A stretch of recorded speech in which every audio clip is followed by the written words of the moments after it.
Welcome to Pennsylvania in Focus. I'm Kristen Smith, Pennsylvania editor for the Center Square. Joining me today is the Center Square's Pennsylvania reporter, Anthony Hennon. This week, Anthony brought us a story about the mass transit financial dilemma that is facing transit systems all across Pennsylvania. We are home to one of the largest transportation systems in the country, and that's SEPTA, which serves Philadelphia and the surrounding regions. But we also have a mass transit system in Pittsburgh that has the unique distinction of being one of the most expensive systems for operations in the country, more so than San Francisco or Oakland, for example. So part of the problem is that these mass transit systems experienced a huge drop in ridership during the pandemic, and they've struggled to recapture those riders in the years since and have become quite dependent on the federal stimulus aid that was given to them in the few years to kind of survive. So Anthony, will you talk a little bit more about what's going to face riders in the next year or two as this money goes away and we don't really have any way to fill the gap? Yeah, it seems like there's two alternatives here. One is that we'll see service reductions, or the other is higher fares or some other form of funding needs to replace this. This is something that's not unique to Philadelphia or Pittsburgh. This is a general problem across the country with public transit systems, where with shifts in commuting patterns, the rise of working from home and working remote, with the pandemic hitting, ridership all across the country took a toll. When we're looking at Philadelphia, there's about a 40% drop in ridership, and that still hasn't really recovered. Pittsburgh as well lost 34% of bus riders, about 50% of light rail commuters. So essentially, we've had a large decline in fare box revenues. We've had some increasing costs. And the past few years, federal aid has been able to fill all those gaps. That's ending. After fiscal year 2024, federal pandemic aid will run out. SEPTA alone will be facing a $240 million annual deficit. And this is, this is a crunch time. This is one of those things where even before the pandemic, fare revenues was not the majority of money supporting these systems, but with a notable loss of commuters, a notable loss of previous fare revenue, that's a tight squeeze right now. SEPTA's aiming to get up to 80% of ridership by 2024, but it's not clear that they'll hit it.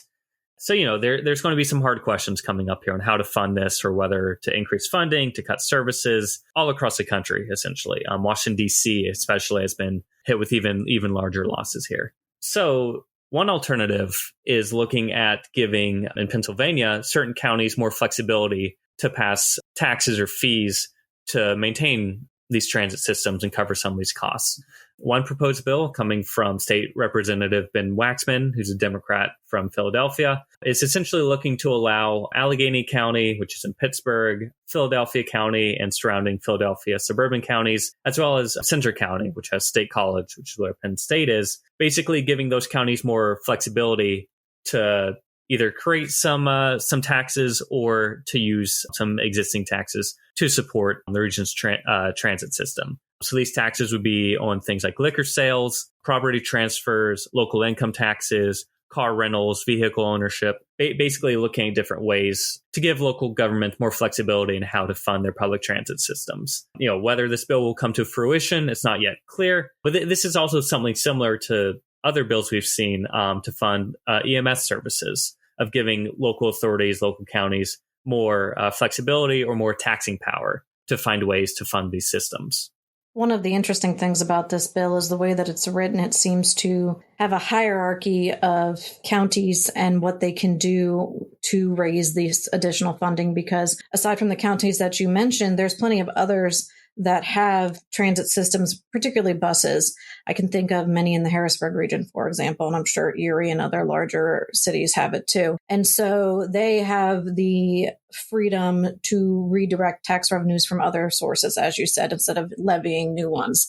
What I can see here, the difference between proposed flexibility for EMS funding versus mass transit, is there's probably going to be a lot of outcry, particularly from the Republican side of the legislature, about asking taxpayers on the whole to subsidize mass transit systems, particularly in the larger regions that they're going to argue have mismanaged their funds for years, and that became too reliant on pandemic aid or, whatever have you. So can you talk a little bit about why this may face an uphill battle in the legislature? Yeah, I mean, I think some of this is just a partisan divide, and also some of this is just a geographical divide. Republicans generally are less friendly to funding transportation, mass transit systems. And geographically, rural voters are not necessarily inclined to pay more on state level to support local transit systems, hours and hours away from them.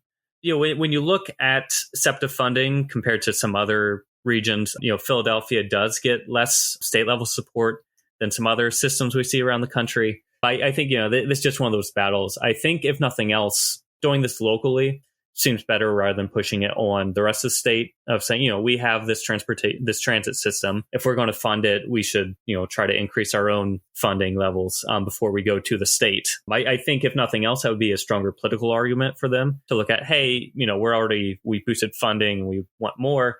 There could be some sort of compromise worked out on that level. But, it's not clear.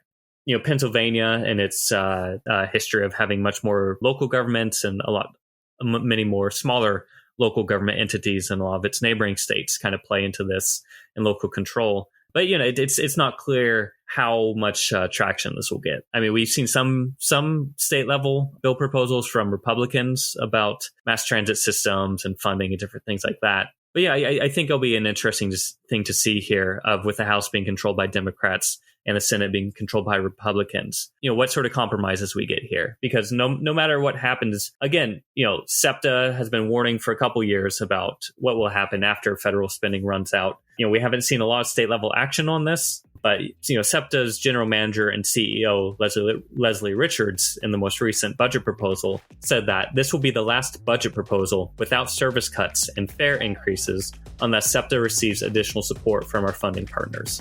So whether that's local, whether that's state, it's not clear how this will happen, but there's going to be a big squeeze here in Philadelphia and Pittsburgh, and it'll be interesting to see how this shakes out.